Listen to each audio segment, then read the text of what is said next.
আসসালামু আলাইকুম। রাত 10টার শীর্ষ সংবাদে স্বাগত জানাচ্ছি আমি শাহনাজ পারভীন। খালেদা জিয়াকে আনতে পেরে আমরা গর্বিত, প্রধান উপদেষ্টা। মানুষ যাতে পছন্দের প্রার্থীকে ভোট দিতে পারে সর্বোচ্চ চেষ্টা করব, নতুন সিএসি। বিচারের পর আওয়ামী লীগকে নির্বাচনে স্বাগত জানানো হবে, টাইম ম্যাগাজিনকে ডক্টর ইউনূস। খালেদা জিয়াকে সেনাকুঞ্জে দেখে কেঁদে ফেললেন মির্জা ফখরুল। গত 3 ইসির স্বাস্থ্যের সুপারিশ করবে কমিশন, বদুল আলম মজুমদার। খালেদা জিয়ার সঙ্গে ছাত্র আন্দোলনের নেতাদের কুশল বিনিময়। জাতির কাছে ক্ষমা চাইতে প্রস্তুত আওয়ামী লীগ, বাহাউদ্দিন নাসিম। অর্থ আত্মসাতের অভিযোগে বাংলাদেশ ব্যাংকের 17 কর্মকর্তাকে দুদকে তলব। আদালত চত্বরে শাহজাহান ওমরকে লক্ষ্য করে জুতা নিক্ষেপ। কাঁদতে কাঁদতে আদালতে সরি বললেন ব্যারিস্টার সুমন।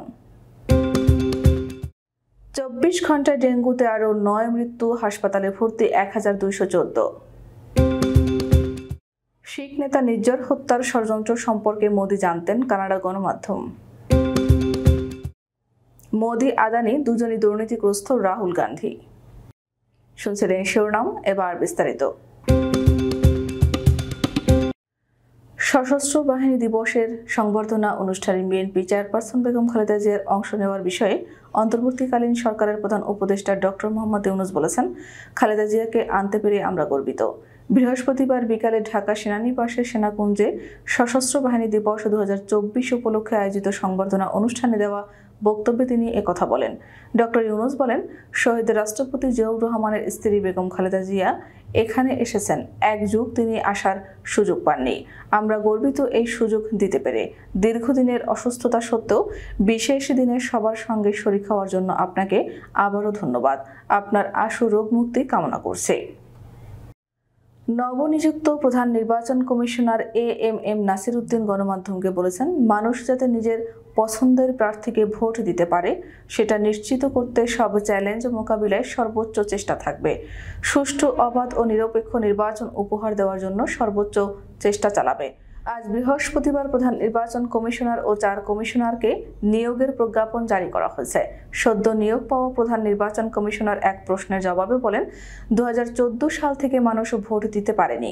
গত জুলাই আগস্টের আন্দোলনে অনেক মানুষ প্রাণ দিয়েছে। এই আন্দোলনের মূল বিষয় ছিল ভোটের অধিকার নিশ্চিত করা। এত মানুষের রক্তের সঙ্গে বেইমানি করা সম্ভব নয়।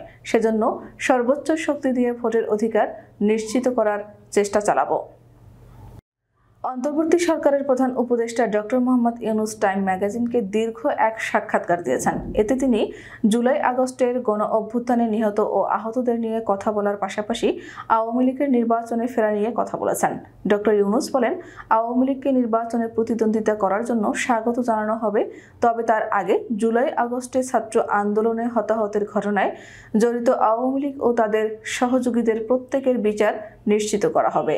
তাদের জবাবদিহিতার আওতায় আনা হবে। বিচারে অপরাধী প্রমাণিত না হলে তারা নির্বাচনে অংশগ্রহণের অধিকার পাবে। যারা অপরাধী নয় তারা নির্বাচনে অংশগ্রহণের জন্য অন্যদের মতোই স্বাধীন। আওয়ামী লীগের বিরুদ্ধে রাজনৈতিক ভিত্তিতে লড়াই করব আমরা। সশস্ত্র বাহিনী দিবস উপলক্ষে সেনাকুঞ্জে আয়োজিত সংবর্ধনা অনুষ্ঠানে সাবেক প্রধানমন্ত্রী ও বিএনপি চেয়ারপারসন খালেদা জিয়াকে দেখে কেঁদে ফেললেন দলটির মহাসচিব মির্জা ফখরুল ইসলাম আলমগীর। মূলত প্রায় 6 বছর পর বাইরে তাকে কোনো অনুষ্ঠানে দেখে আপ্লুত হয়ে পড়েন মির্জা ফখরুল।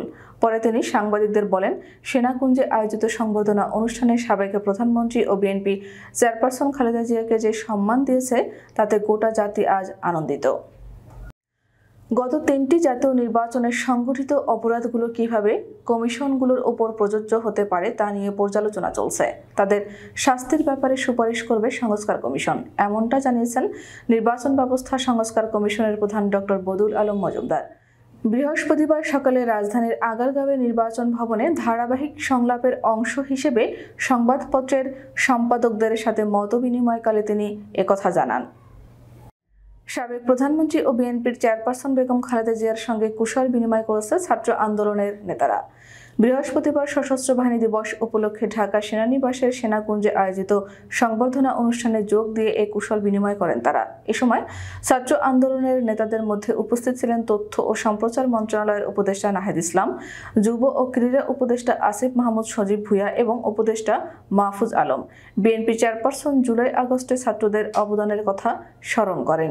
কুশল বিনিময় শেষে আসিফ মাহমুদ সজীব ভুঁইয়া সামাজিক যোগাযোগ মাধ্যমে ফেসবুকে 3টি ছবি শেয়ার দিয়ে লেখেন, আপনাকে এই সুযোগ করে দিতে পেরে আমরা গর্বিত। ভুল করে থাকলে আওয়ামী লীগ জাতির কাছে ক্ষমা চাইতে প্রস্তুত, এমনটাই জানিয়েছেন দলটির যুগ্ম সাধারণ সম্পাদক আফহামা বাহাউদ্দিন নাসিম। আজ বৃহস্পতিবার আওয়ামী লীগের ভেরিফাইড ফেসবুক পেজে শেয়ার করা এক পোস্টে নাসিম একথা বলেন। নাসিম বলেন, প্রকৃতপক্ষে আমরা যদি ভুল করে থাকি অথবা অন্যায় করে থাকি, সেই অন্যায়ের জন্য জাতির কাছে ক্ষমা চাইতে আমাদের কোনো আপত্তি অথবা আমরা ক্ষমা চাইব না, এ ধরনের গোঁড়ামি আমাদের ভিতরে কাজ করে না। ইসলামী ব্যাংক থেকে অর্থ আত্মসাতের অভিযোগে বাংলাদেশ ব্যাংকের 17 কর্মকর্তাকে ফের তলব করেছে দুর্নীতি দমন কমিশন। সংস্থাটি তাদেরকে আগামী 8 ও 9 ডিসেম্বর তলব করেছে। বৃহস্পতিবার দুদকের উপপরিচালক ইয়াসির আরাফাতের সই করা এক চিঠিতে এ তলব করেন। চিঠিতে বলা হয়, গত 11 নভেম্বর হাজির হয়ে বক্তব্য দেওয়ার জন্য চিঠি পাঠানো হলেও বাংলাদেশ ব্যাংকের 17 কর্মকর্তা হাজির হননি।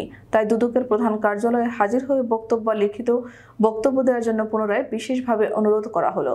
নির্ধারিত সময় ও তারিখে হাজিরে ব্যর্থ হলে অভিযোগ সংক্রান্তে এই কর্মকর্তাদের কোনো বক্তব্য নেই মর্মে পরিগণিত হবে এবং আইন ও বিধি অনুযায়ী ব্যবস্থা নেওয়া হবে। ঝালকাঠি 1 আসনের আওয়ামী লীগের সাবেক সংসদ সদস্য বিএনপির সাবেক নেতা মেজর অবসরপ্রাপ্ত শাহজাহান ওমরকে গ্রেফতার করা হয়েছে। পরে আদালতে নেওয়ার পথে তার ওপর জুতা ও ডিম নিক্ষেপ করে বিক্ষুব্ধ জনতা। বৃহস্পতিবার সকাল 10:30টায় তার বাড়িতে ও গাড়িতে হামলা ও ভাঙচুর করার অভিযোগ দিতে গিয়ে গ্রেফতার হন তিনি। দুপুরে ঝালকাঠির জ্যেষ্ঠ বিচারিক হাকিম আদালতে হাজির করা হলে বিচারক আফরোজা বিনতে শহীদ কারাগারে পাঠানোর আদেশ দেন। সাবেক সংসদ সদস্য ব্যারিস্টার সৈয়দ সাইদুল হক সুমন কান্না করতে করতে আজ আদালতে উপস্থিত হয়েছিলেন। এরপর তিনি আইনজীবীদের কাছে ক্ষমা চেয়েছেন। মঙ্গলবার ঢাকার মেট্রোপলিটন ম্যাজিস্ট্রেট মোহাম্মদ জাকির হোসেনের আদালত হত্যা চেষ্টা মামলায় তার 5 দিনের রিমান্ড মঞ্জুর করেন। শুনানি শেষে ঢাকা মহানগর দায়রা জজ আদালতের পাবলিক প্রসিকিউটর ওমর ফারুকের উদ্দেশ্যে কথা বলতে চান সুমন।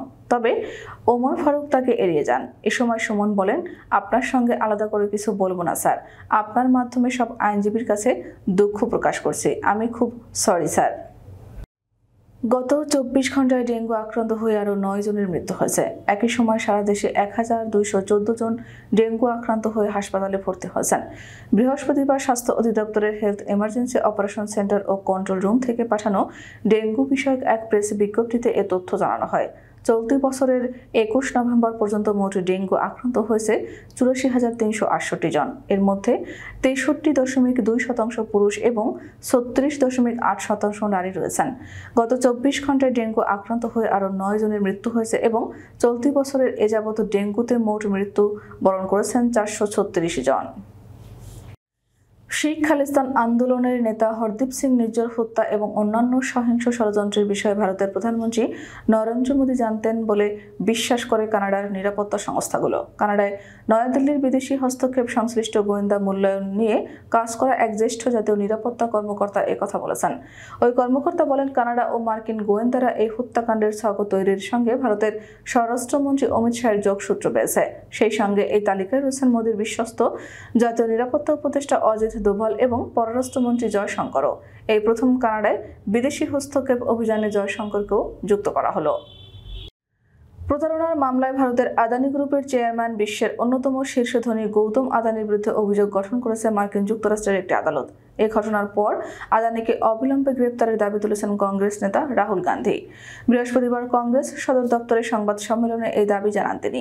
রাহুল বলেন, আদানির হয়ে আগাগোড়া দাবিদারি করে চলা ও দুর্নীতির সঙ্গী ভারতের শেয়ার বাজার নিয়ন্ত্রক সংস্থা সেবি এর প্রধান মাধবীপুরী বুচের বিরুদ্ধেও দ্রুত তদন্ত শুরু করা দরকার। তিনি বলেন, প্রধানমন্ত্রী নরেন্দ্র মোদী ও গৌতম আদানি দুজনেই দুর্নীতিগ্রস্ত।